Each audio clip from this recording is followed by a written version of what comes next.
New York City, the city that never sleeps. 8 million people, 32,000 streets, 5 boroughs, 3 rivers, and one story unlike any other on Earth. What's truly remarkable isn't just what New York is, it's how fast it became that way. The skyline, the culture, the buzz. A century ago, most of what makes New York iconic didn't even exist. So how did a small Dutch outpost become the greatest city in the world? Let's go back, way back. Long before skyscrapers and subways, the area we now call New York was all wild land. Dense forests, flowing rivers, rich wildlife. This land was home to the Lenape people, Native Americans who lived here for thousands of years. They hunted, fished, and farmed in harmony with the land. For nearly 8,000 years, life here followed the rhythms of nature. That peace was interrupted in the early 1500s when European ships began exploring the coastline. In 1524, an Italian navigator named Giovanni da Verrazzano, sailing under the French flag, became the first European to lay eyes on what would become New York Harbor. But no colony came, at least not yet. Almost a century later in 1609, Henry Hudson, an English explorer working for the Dutch, sailed up a great river. He claimed the land on both sides in the name of the Dutch Republic. This marked the beginning of a Dutch presence in the region. In the following years, Dutch traders set up outposts along the riverbanks. By 1624, the Dutch West India Company sent settlers to establish a more permanent colony. They built a fort at the southern tip of Manhattan.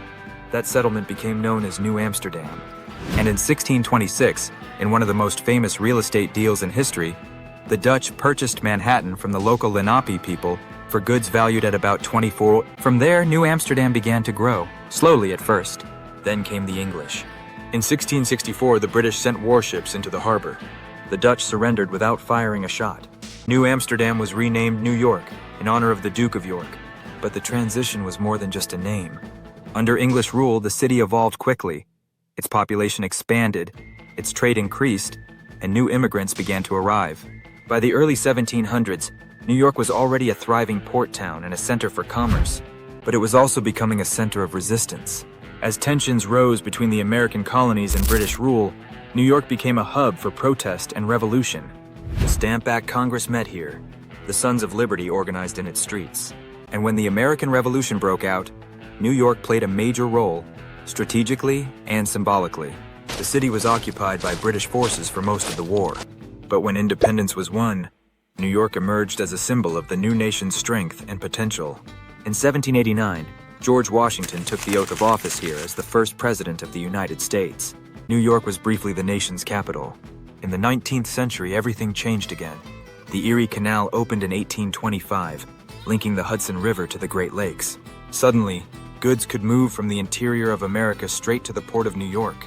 The city exploded in size and importance. And people came from everywhere. Irish fleeing famine, Italians seeking opportunity, Germans escaping war, Jews escaping persecution, Chinese arriving for work and freedom. By the mid-1800s, New York was a wild, chaotic, multicultural powerhouse. But it was also a city of struggle. Tenements were overcrowded and unsanitary. Diseases like cholera spread quickly. Gangs controlled entire neighborhoods. Fires, riots, and unrest were common. And yet, even in the worst conditions, the city kept growing. In 1886, a gift from France arrived, the Statue of Liberty. Standing in New York Harbor, she became a symbol of hope for the millions of immigrants arriving through Ellis Island. To them, she was more than a monument. She was a promise.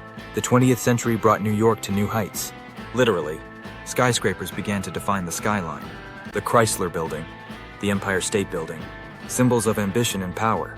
The New York City subway opened in 1904, connecting boroughs and changing how people moved. Wall Street made the city the financial capital of the world. Broadway became the heart of American theater. Harlem sparked a cultural revolution. Then came the Great Depression. In 1929, the stock market crashed. Banks failed. Jobs vanished. Shantytowns rose in Central Park. The city was wounded, but not broken. World War II revived New York's economy. Factories produced weapons and supplies. The city's ports became gateways for American soldiers headed overseas. When the war ended, New York stood stronger than ever. It became home to the United Nations in 1952. Artists, writers, and musicians from around the world gathered here. It became a global capital for finance, art, media, and power. But the city still had challenges. In the 1970s, New York was struggling. Crime surged. Budgets collapsed. The city faced bankruptcy. Yet even then, it fought back. Brick by brick, borough by borough, the 1980s and 90s brought rebirth. Times Square was cleaned up. Skyscrapers rose again. Wall Street regained its dominance. The city pulsed with creativity, from hip-hop to fashion to finance. Then, on September 11, 2001, the unthinkable happened. Terrorists struck the World Trade Center. Nearly 3,000 lives were lost. The world watched in horror, but also in awe, as New York responded with resilience, courage, and unity. In the years since, New York has continued to grow, adapt, and lead. Through hurricanes, pandemics, economic crises, it endures. Today, it's more than just a city. It's a symbol of human possibility. A place where over 200 languages are spoken, where every street has a story, where anyone can begin again. From Native American hunting grounds to the towers of Manhattan, from Dutch traders to global titans, from ash to ambition, New York City has never been about staying the same. It's about becoming something new, again and again and again. This is the story of New York, and it's still being written.